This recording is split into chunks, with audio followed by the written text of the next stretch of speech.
What up, fellow comic heads? It is I, Comic Head 84, coming at you with the top 10 picks for New Comic Book Day, March 13th. I'm going to be straight with you guys. I didn't find it to be a particularly stacked week.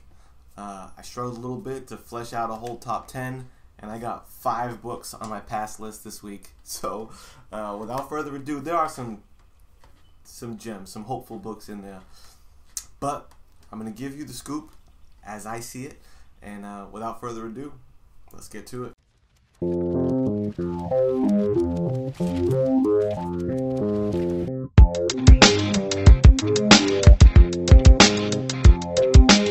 Okay, number 10 on my list is definitely going to illustrate my point.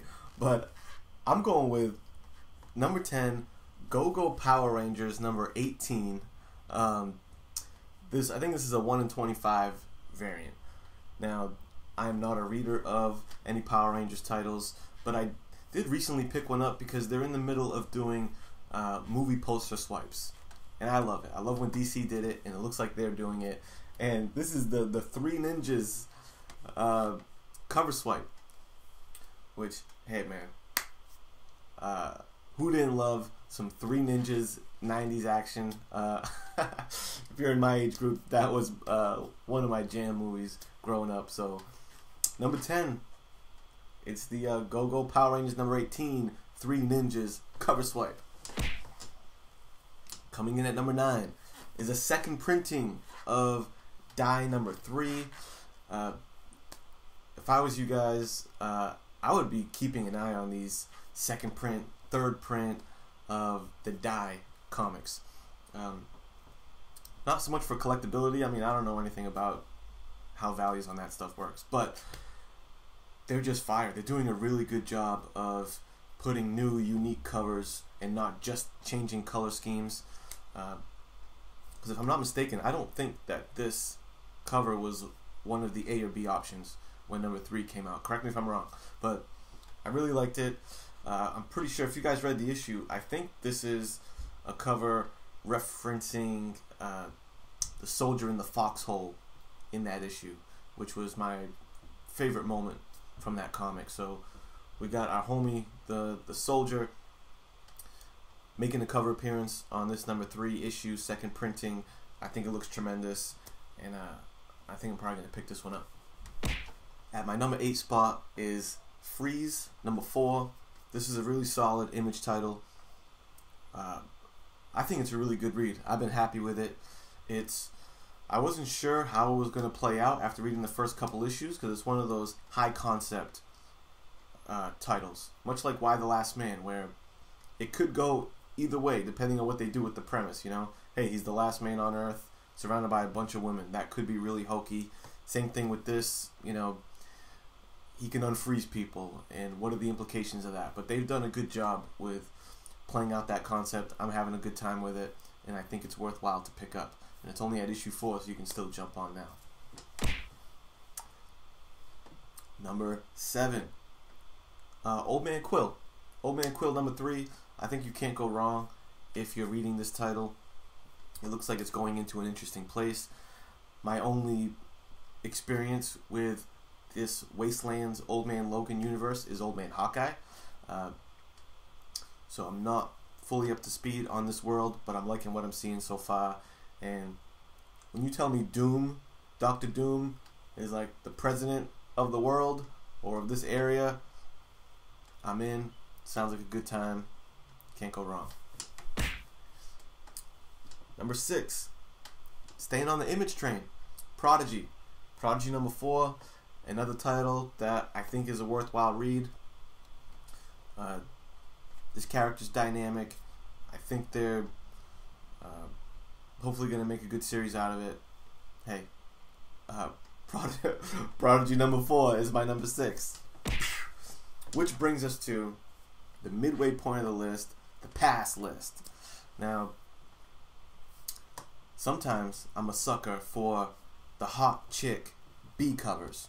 But I'll tell you right now, they're not going to get me this week, y'all, because I think they're fails. Supergirl, number 8, Art Germ. not really into it. I think that Supergirl here looks like she has like a wax museum vibe about her that doesn't quite land for me. And yeah, it's not going to be added to my collection. You're not getting me this week, Art Germ. Wonder Woman, number 6. I should have researched the artist, but I'm not sure. At first glance, I said, oh, this could be interesting. The color tone of it and everything seemed interesting, but upon closer inspection, I think we're left with a pretty lifeless image of Wonder Woman in a really odd body positioning angle. It feels unnatural. I think this cover's a miss. So, again, not this week, Wonder Woman. Next up, Superman number 9, the cover B, Liefeld variant. If you've been following this series of videos from me, you might notice that I have maybe a little love-hate thing going with Liefeld, because I've had his Wolverine cover make my pass list.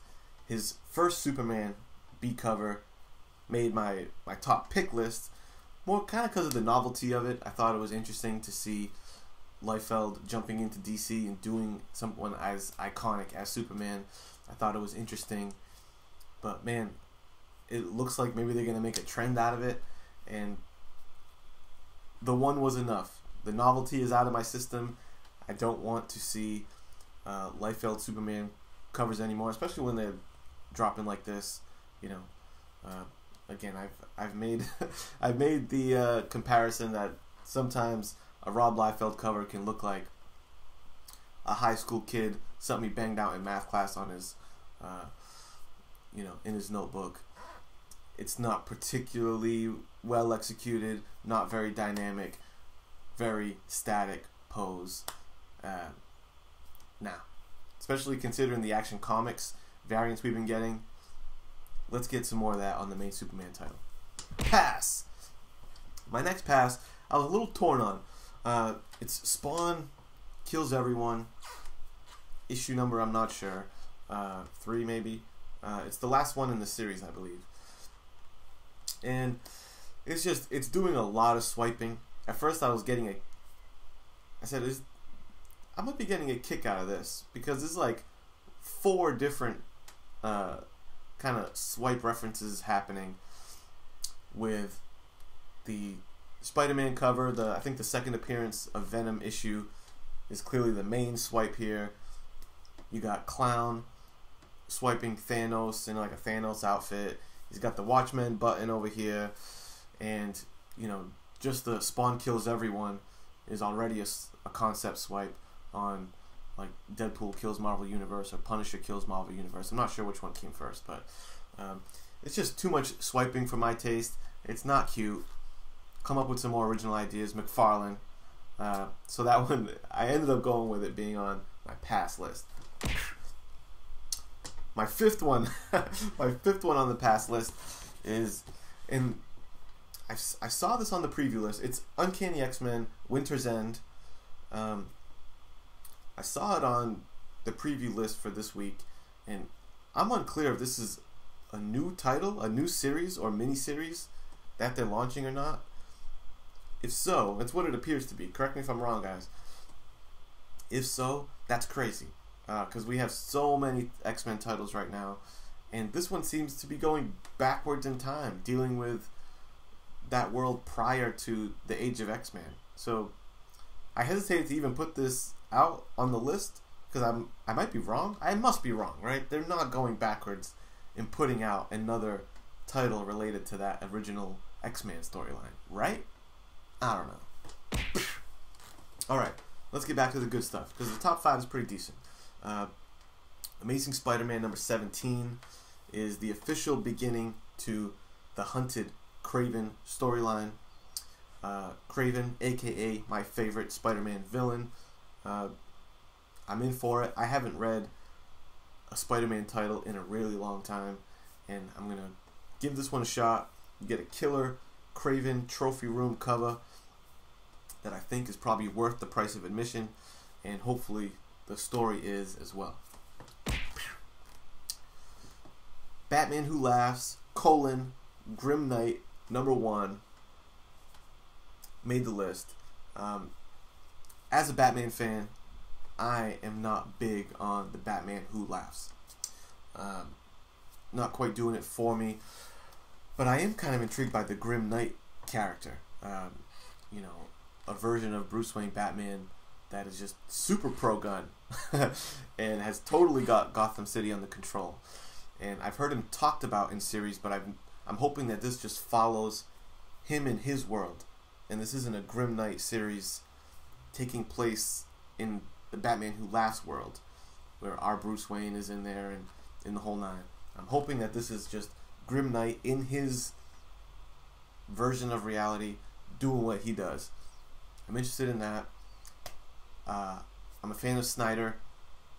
This seems to be co-written though, because it seems like the writing is accredited to Scott Snyder and James T. Tinian IV, who I'm not familiar with. He sounds like the Archduke of somewhere, but let's hope he's got some writing chops. Let me know in the comments if you're familiar with this gentleman and what I can reference of his to prepare me for what I'm in for.